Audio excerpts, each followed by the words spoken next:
प्रदेश से आपके पास लोग आए हैं।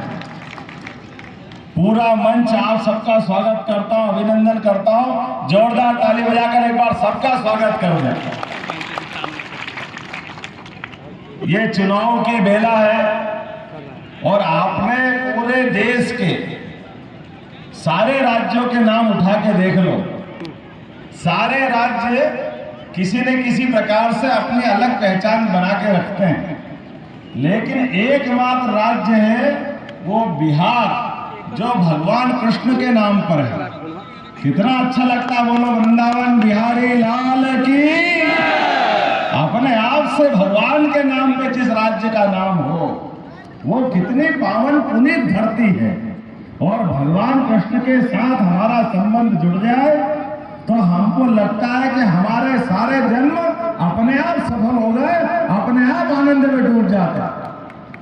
अब पता नहीं क्या दौर है, कैसा समय है। चुनाव की बेला में जब हम बात कर रहे हैं तो आज अपने बीच में से कई अलग अलग विषय आ रहे हैं, एक के बाद एक। मैं बाबा महाकाल की धरती से आता हूं, तो एक बार बाबा महाकाल का भी जयकारा लगाए, बोले महाकाल महाराज की। ये काल की नगरी है, महाकाल की नगरी। इसको समय की नगरी भी बोलते हैं। और ये पूरे देश का समय बदल रहा है। राम कृपाल जी ने आपसे तीसरी बार सांसद होने का आशीर्वाद लिया। राम कृपाल जी आपको तीसरी बार सांसद बनाने के लिए तो आशीर्वाद दे रहे हैं, ये उससे बड़ा मौका है। यहाँ माननीय चिराग जी है, इनके पिताश्री भी साथ में मंत्री रहे हैं।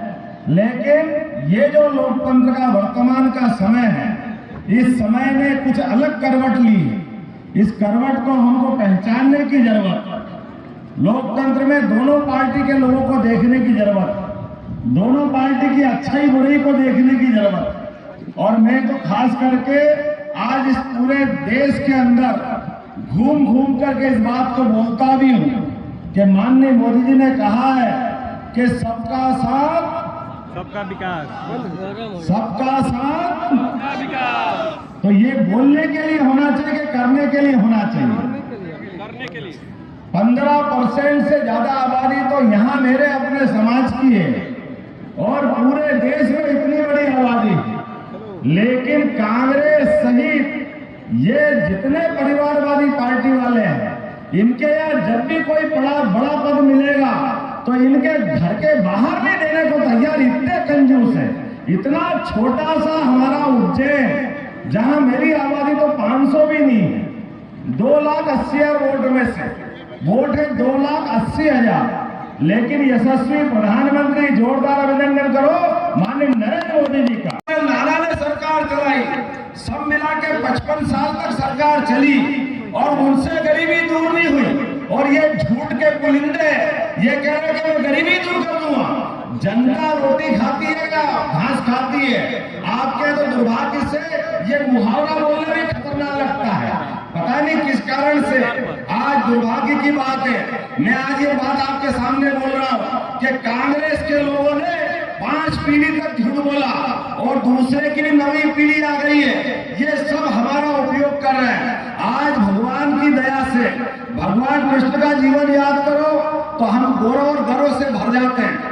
जिसके जीवन में तकलीफ ही तकलीफ थी, भगवान का जीवन इतने कष्टों से भरा हुआ है। अपन एहसास करो कि एक ऐसे जीवन से निकले भगवान कृष्ण, जिनके पैदा होते ही जमुना जी में यशोदा मां के जाते जाते, जो बच्चा जेल में पैदा हुआ, भगवान कृष्ण का जीवन तो देखो कितना कष्ट से भरा हुआ। और भगवान के जीवन में थोड़ा होश संभाला नहीं कि कभी पूतना जहर पिलाने आ जाती है, कभी बकासुर, कभी धेनासुर। रोज कंस के लोग एक के बाद एक जीवन में कष्ट देने आए। लेकिन गरीब परिवार से भी निकल करके यशोदा मां और नंद बाबा कोई राजा महाराजा तो नहीं थे, लेकिन अपने बच्चे का लालन पालन करने में अपने प्यार को उड़ेल करके जीवन भर भगवान कृष्ण के जिस प्रकार से लालन पालन किया, वो सदैव आदर्श है। और अपने जीवन में भगवान कृष्ण ने भी अपने मुक्के से जाकर के कंस को मार करके ऐतिहासिक घटना का उदाहरण बना है। इसलिए बोलते कृष्ण कन्हैया लाल की जय।